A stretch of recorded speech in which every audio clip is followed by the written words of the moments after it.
प्यारे बच्चों, हम सेकंड चैप्टर पॉलिनोमियल्स की इंट्रोडक्शन आपको दे चुके हैं। आज जो हम करने चाह रहे हैं वो है पॉलिनोमियल की ग्राफिकल रिप्रेजेंटेशन। मैंने आपको लास्ट वीडियो में बताया था कि पॉलिनोमियल की जो डिग्री होती है उतने ही उसके ज़ीरोज़ होते हैं। बिल्कुल उसी तरह किसी भी पॉलिनोमियल का ग्राफ देखकर भी हम बता सकते हैं कि उस पॉलिनोमियल के कितने ज़ीरोज़ होंगे। देखिए बच्चों, ग्राफ ऐसे होता है, इसको हम एक्स एक्सिस बोलते हैं और इसको वाई एक्सिस बोलते हैं। ये हमारा ओरिजिन होता है। अब कोई भी पॉलिनोमियल का जो ग्राफ है वो किसकी शेप में हो सकता है। सपोज़ एक ये ग्राफ जा रहा है, सपोज़ एक और ग्राफ मैं बना रहा हूँ, वो ये जा रहा है इस तरीके से। थर्ड, एक ग्राफ हो सकता है इस तरीके से जा रहा है, एक ग्राफ हो सकता है इस तरीके से जा रहा है। तो हमने ग्राफ में चेक क्या करना है कि जो हमारी पॉलिनोमियल की ग्राफ लाइन है वो एक्स एक्सिस को कितने पॉइंट्स पर काट रही है।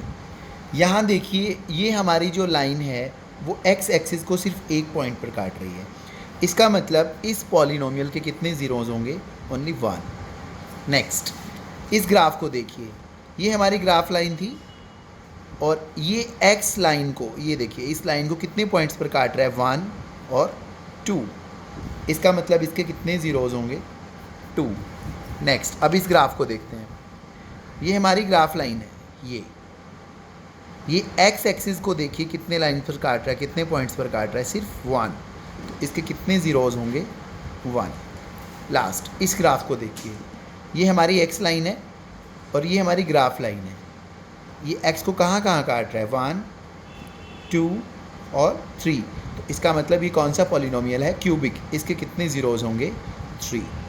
वेरी सिंपल, ग्राफ लाइन को देखकर हम किसी पॉलिनोमियल के बता सकते हैं कि कितने ज़ीरोज़ होंगे। इसके बाद बच्चों, जो नेक्स्ट टॉपिक मैं आपको करवाने जा रहा हूँ वो है ज़ीरोज़ ऑफ पॉलिनोमियल। मैंने आपको इंट्रोडक्शन दी थी कि पॉलिनोमियल में जो हमारे वेरिएबल होते हैं उसकी वो वैल्यू जो पुट करने पर पॉलिनोमियल की कैलकुलेशन ज़ीरो आ जाए, वो पॉलिनोमियल की ज़ीरोज़ होते हैं।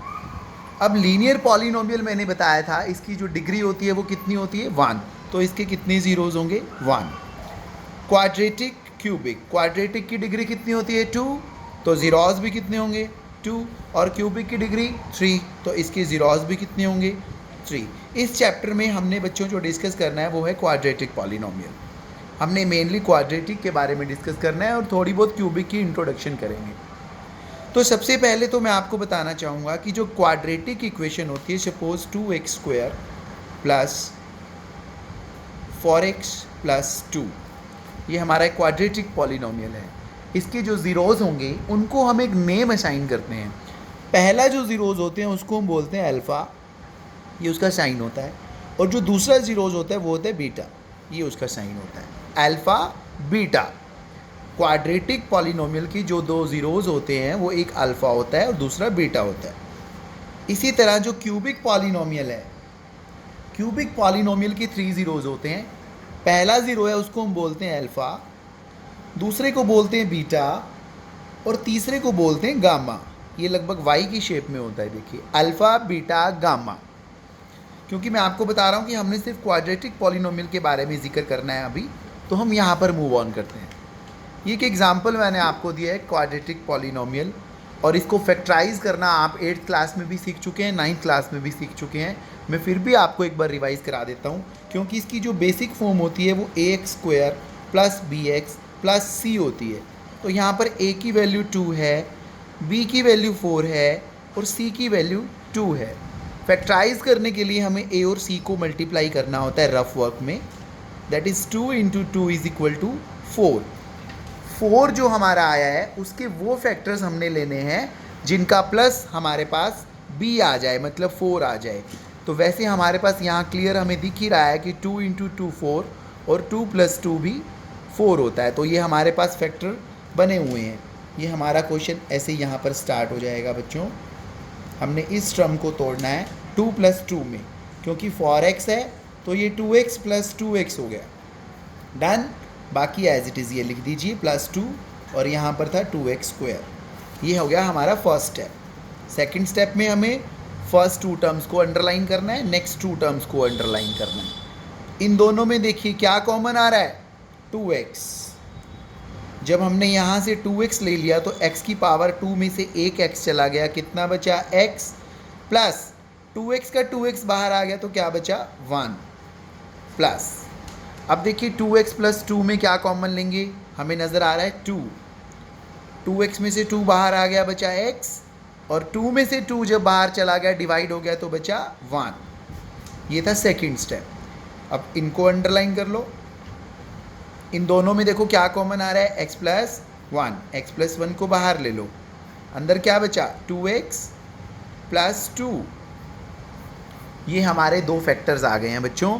और ज़ीरोज़ निकालने के लिए हमें क्या करना होता है, इनको ज़ीरो के इक्वल पुट करो।